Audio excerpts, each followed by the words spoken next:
At Fort Myers Beach, Florida, a vibrant Gulf Coast town known for its bustling nightlife and, unfortunately, a thriving drug trade, it was the summer of July 18, 1987, a time when the beach town's dark underbelly clashed with its sun-soaked shores. In the heart of this illicit world, a group of friends gathered for a private party, unaware that the night would take a sinister turn. Among them was Monty, a central figure in this tale, who found himself caught in a web of drugs, violence, and murder. As the clock struck 10, gunshots shattered the coastal tranquility, leaving behind a chilling mystery that would grip the community. Let's jump into this and find out what exactly happened. Local residents of Fort Myers Beach, Florida, were no strangers to the town's thriving nightlife and the dark undercurrent of the drug trade. While tourists flocked to the sandy shores, many locals found themselves immersed in a different scene. Away from the prying eyes of visitors, they sought their weekend thrills at private parties, often involving the use of cocaine. It was within this clandestine world that the events of that fateful Saturday night unfolded. Local people did not stop there and began searching for cocaine, or some call it drugs. The drug deliver friend. Several men at the party anxiously awaited the return of their friend, who had gone to acquire more drugs. As time ticked away, their anticipation grew, wondering what their friend would bring back to fuel their weekend revelry. Finally, after what felt like an eternity, they heard the familiar sound of a car pulling up outside. Hopeful and eager, they rushed to greet their friend, anticipating the substances that would elevate their night. However, as they approached the vehicle, their excitement turned to shock and disbelief. Their friend, the one entrusted with the drug run, was nowhere to be seen. Instead, they were met with a chilling scene. The minutes ticked by, stretching into an agonizing half hour, and the anxious whispers among the partygoers grew louder. Where was Monty? Why was he taking so long? Unbeknownst to them, a series of events was unfolding outside their revelry-filled sanctuary. The owner of the car, whose vehicle was used for the drug run that night, found himself entangled in a web of tragedy and suspicion. Inside the car, they discovered an eerie silence. It became clear that something was horribly wrong. An air of foreboding filled the air as they noticed the absence of their friend and the chilling evidence that something had gone terribly awry. Their thoughts raced with questions, their minds unable to comprehend the darkness that had engulfed their once joyful gathering. Fear and unease settled over the group as they grappled with the realization that their friend had disappeared, leaving behind a disturbing void and unanswered questions. What had happened to him? And what secrets would the investigation unveil about their close-knit community and the dangerous paths they had unwittingly tread upon? When they sought into the car, they saw their friends, but he was not breathing anymore. After investigation, they found he was shot, but the main question was, by whom? Detective entered the game. Lee County Homicide Detective Tom Continuous, tasked with investigating the murder, was determined to unravel the truth behind the shooting and bring justice to the victim and his grieving friends.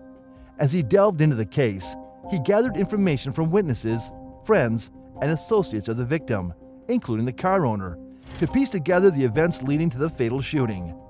Detective Continuous learned that the victim, Craig Karen, had left the private party earlier that evening to purchase cocaine. It was during his absence that the shots rang out, signaling the tragic end of his life.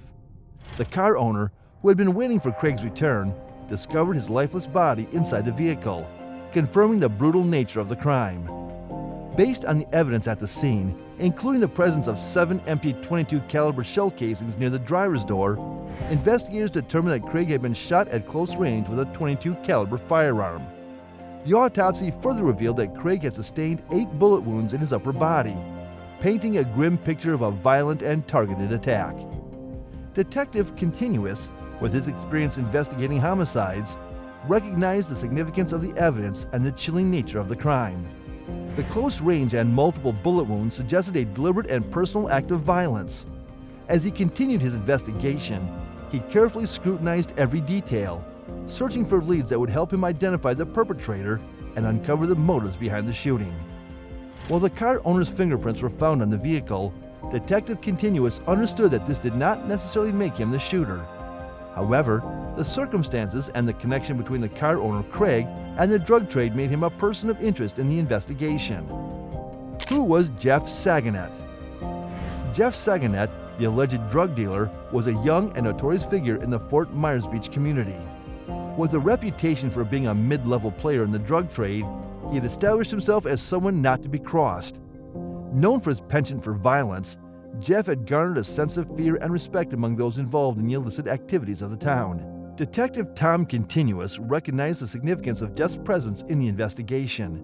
Learning from Craig's associates that he owed a considerable amount of money to Jeff, the detective understood that the drug dealer had a potential motive for the crime. It seemed that Craig's failure to settle his debt might have led to a confrontation that ended in tragedy. Intriguingly, the investigation took an unexpected turn when Jeff Seganet himself appeared at the Lee County Sheriff's Department the following day. He voluntarily sought out the detective in charge of the case, expressing his willingness to provide a statement and clear his name. Jeff's confession.